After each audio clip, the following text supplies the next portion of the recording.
With it being 2024, we get ever closer to this year's Call of Duty release from Treyarch, which is dubbed to be called Black Ops Gulf War. There have been leaks and rumors for this game for the last year or so, but today we have a massive new leak from Insider Gaming that opens a window to how ambitious Treyarch are being with this year's Black Ops game. So we're going to dive into everything along with new details that emerged at the start of January, so you're all caught up on everything that we know so far for Black Ops Gulf War. To make sure you never miss a future video with new leaks and updates, consider hitting that subscribe button. Diving into this new leak from Insider Gaming, they are reporting for the first time in Call of Duty campaign history, the game will embrace a fully open world campaign. Now, there is a lot to dive in here with the details on this, because with last year's Modern Warfare 3, we did get a glimpse at what a campaign that was open world could be like with the open world missions. And in all honesty, I don't think they succeeded as being an open world campaign mission like the developers thought that they were going to be. But this is apparently going to be completely different from Modern Warfare 3,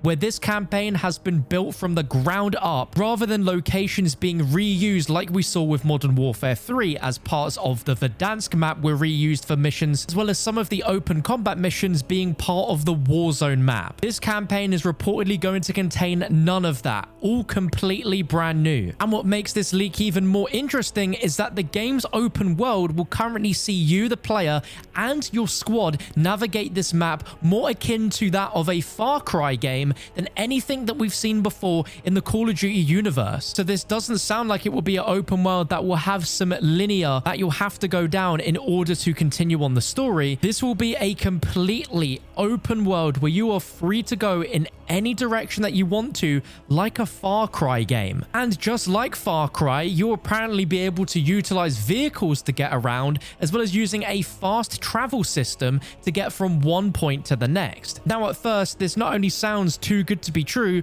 but also sounds like it's steering so far away from the traditional Call of Duty campaigns that we have grown up with and loved for so many years, with those blockbuster moments and Hollywood set pieces. But according to Insider Gaming, sources have confirmed that some linear missions will be integrated into the game, whilst the campaign still being this open world-esque campaign. With the details and scope of how many linear missions there will be remains to be seen. But quite surprisingly, it was revealed that this campaign is being developed solely by Raven Software, who are the developers creating Warzone currently. That shouldn't be a worry to a single one of you watching this video, because Raven Software led development on the campaign in Black Ops Cold War. So not only will this be a direct sequel to Black Ops Cold War's campaign story, but it's also being created and led by the same people that created the Cold War campaign in cooperation with Treyarch. According to Insider Gaming, just like with Cold War, Treyarch are focusing solely on the development of multiplayer and zombies, whilst the campaign will be handled by Raven. And with this year's Call of Duty game being the longest developed game in history, the idea of Treyarch having almost 4 years of development on the multiplayer and zombies should mean that not only will they be super polished on release, but also have a lot of content. Now, story details remain sparse at the moment for the campaign, but what has been confirmed is that Russell Adler,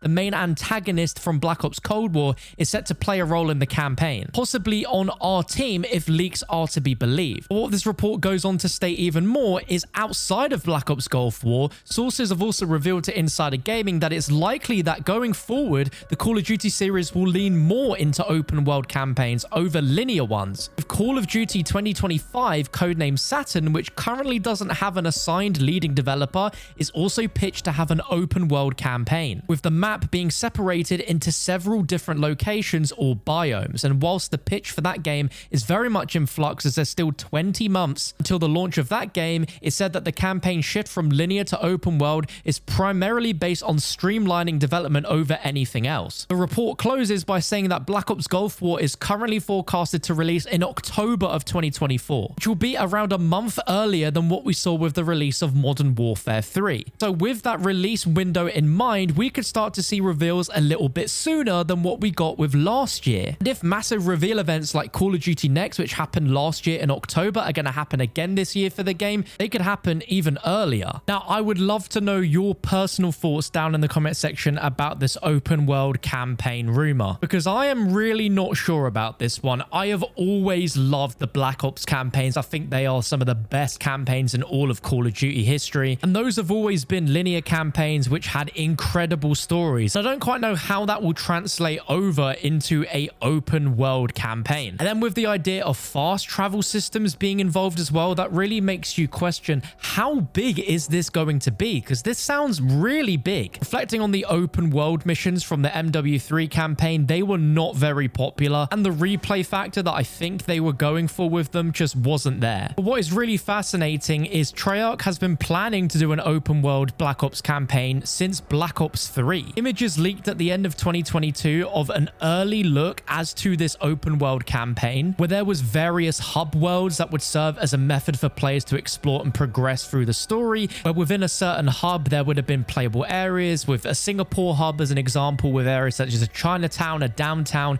Hilltop Park, Black Station, Biodome, all with unique objectives, outposts, and missions, and you could explore them freely, taking down enemies, completing side missions, collecting upgrades, and progressing the story at your own pace. And according to the leaker that shared all of this over on Reddit, this was from a build that had over a year's worth of work on this campaign for Black Ops 3. And we also know that during the development of Black Ops 4, there existed a campaign which was also going to be open world and even have multiple players which would also be going up against each other within a mission. All of these concepts are wild to see for a Call of Duty campaign, so that's why to me it's not surprising to see that they are experimenting with this, as they've tried it so many times before, but definitely apprehensive with the sound of this. But most importantly, if this isn't a rushed open world campaign, then it has potential to be really good, because we can't really use Modern Warfare 3's open combat as a great example, because that game was created in 16 months. This is a full 4-year development, so I'm really intrigued to see how this one ends up. But at the same time, I am not quite sure if this is the route that Call of Duty campaign should go moving forward. But as far as campaign characters, we know that Russell Adler is a confirmation, at least from Insider Gaming, but we know there is going to be a plethora of new characters, some of them actually being brand new main characters, as there are new actors that have recently leaked their involvement in a upcoming Call of Duty game. Over the last few days, people on Reddit found out that the actor Michael Silverblatt, who was recently in the Hawkeye series on Disney Plus, is playing a lead main character in an upcoming Call of Duty game, according to his resume, where the game is literally just called Call of Duty Confidential, with the lead name being confidential but a main character. So could this be a similar situation to Cold War, where we're playing as a character where we choose their identity, or could it be somewhere like Alex Mason, where there is a full-fledged character and backstory to it, but we're playing as them? We also got a leak back in 2023 of a actor called Luke Charles Stafford, who accidentally shared on his personal Facebook page that he is going to be in the upcoming Call of Duty game, where Activision adapted the next main character called Ratcliffe based off his voice and likeness, and mentions that he remembers back in high school playing Black Ops 2, and next year he can play this Call of Duty game with his friend, but his friend can play as him. So by the sounds of it, that confirms at least 2 main characters for Black Ops Gulf War alongside Russell Adler. But then where does that put characters like Alex Mason and Frank Woods in the mix? Because it didn't feel that important within Black Ops Cold War, and with more new characters being introduced, it just feels like they are being sidelined even more so. Rounding up this crazy leak from Insider Gaming, they've just mentioned that the COD 2025 project, which is a Black Ops 2 sequel, currently doesn't have that assigned main developer, but it was their understanding that it was initially going to be Sledgehammer Games. But following from the 16th month development cycle of MW3, they basically refused and didn't want to become a year 2 support studio. Immune Studios were reportedly in the running at one point, and it's unclear if that's still the case, which would have made it the 4th studio ever to mainline a Call of Duty game, but they believe that it's going to fall to Treyarch in the end to make COD 2025, as well as making this year's COD 2024. So it is going to be a very, very interesting 2 years of Black Ops. I really hope that doesn't affect the upcoming COD 2024 game too much, judging by how long they've had to develop it, but this is the crazy ins and outs of video game development that we're seeing here.